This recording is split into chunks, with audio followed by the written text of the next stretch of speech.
With supermarkets overflowing, Joan, why do you work so hard to produce your own food? Well,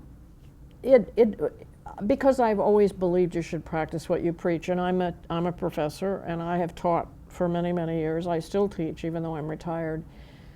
And I teach about these issues, and I really feel I have to walk my talk. And so I'm trying. When I began, as I said, I did it as a demonstration, but I actually love living this way. I mean, my problem is having too much food in the freezer in the spring. You know, it isn't that I run out of things to eat, it's that I can't eat it fast enough. And I apologize. I get my meat, my eggs, my cheese, and bread from a group of farmers upstate who have a sort of CSA kind of arrangement with a lot of CSAs in New York to give them meat and those things, and I get it from my town. And I apologize to them because I don't order enough, you know, because I can't use it up fast enough. I want you to describe your homestead for people. Where do you live, and what's that garden like? Well, it's a very narrow, long piece of land that is only 36 feet wide, and it runs about 212 feet from the street where my house is to the water, to the Hudson River. It's very long, and then the house is in the very up part of it at the village. It drops off from there, and there's an area that's under there's a huge maple tree on one side, and that's shady, so there's not any gardening there. And then beyond that, which would be about maybe the first 100 feet, the last 100 feet is all raised beds, and it's 11, I have 11 on each side going down. There's a middle path, there's a 5-foot wide center path, and then there's 11 beds down each side, which are now raised. They weren't originally raised, but I'm making this desperate attempt to keep ahead of global warming because this is a tidal river, and so it's affected by the height of the ocean. So we're going to have increasingly high tides, and I get flooded. And when I get flooded, there's no drainage. I mean, basically, I'm a bathtub, so it has to go into the soil. So that's the what do you call it? The little kicker in my paradise that I live in. I live in paradise except for this one little thing, which is that I get flooded.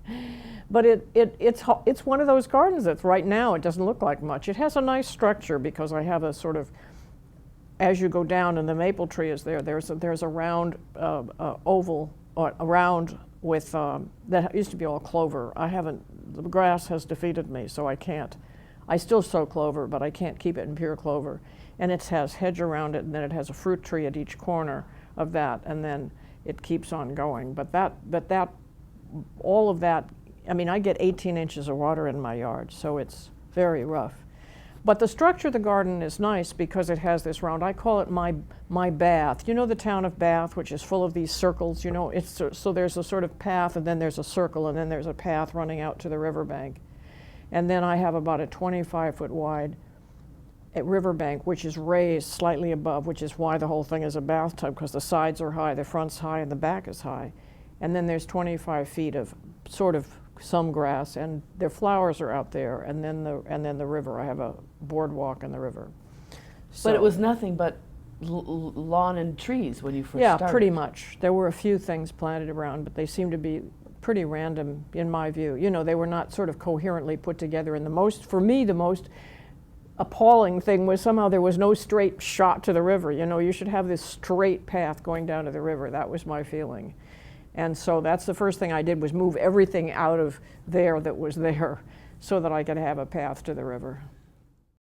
I think that, I guess one of the things I'm saying tonight is really important to me. This whole farm to school movement is wonderful. I love what it's about, and I love the fact that it involves farmers. But I'm saying tonight that I really do think that there's an urgent need to connect children, that the farm is not just a place to let children know food comes from, but children have to get reconnected to nature. Children have to get, there's been this separation of children from nature that has been so extreme, partly fueled by the media and the fear that parents have that their children are somehow going to be stolen or kidnapped or molested or something. And you know, I finally got so fed up with it because I don't think it's true. That I talked to some people who track this, who are very interested in child development, and I said, is it true that there have been more, you know, is there more violations? She said, no, it's way down. It's way down. There's none of, and usually it's family. I mean, if there are problems with children being beaten or hurt or molested or whatever, it's usually family. It just almost never happens. And I have to say that in New York, you know, we had 10 years ago or 12 years ago, a little kid from the Lower East Side was somehow disappeared on his way to school. They're still talking about it. Well, if there were so many, why would they still be talking about this one little kid, you know? There just aren't. And yet parents in my county, we had a situation where there was the school that was up the hill and went through a patch of very tame woods, you know, in our little tiny town, to the school teacher's house. And she wanted the children, she wanted to have a kind of field trip with the children coming down to her house and I guess having lunch or something. One mother would not give her permission.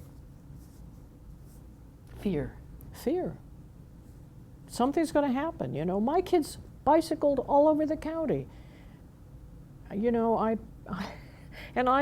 there's a quote, there's a movement called No Child Left Inside, which is that somebody named Luov,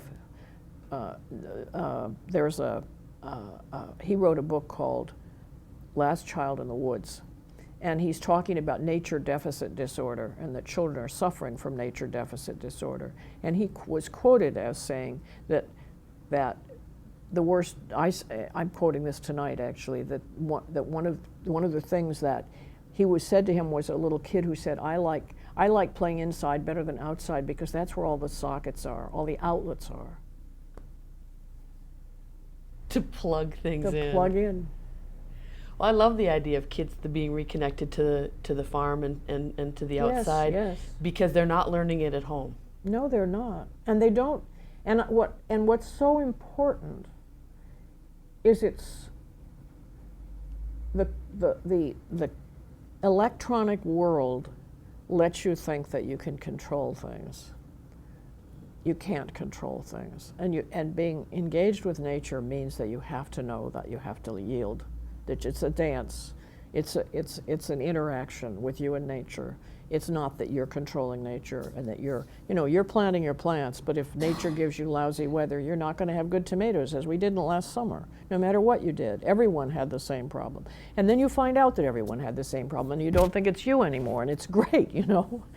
But I really think it's urgent that we get kids reconnected with natural time, natural cycles. And you know, there's been studies showing that kids with attention deficit disorder or any of those kinds of agitated things really change when they're put in touch with nature and are just allowed to be in nature in a natural way. You know, it just changes them.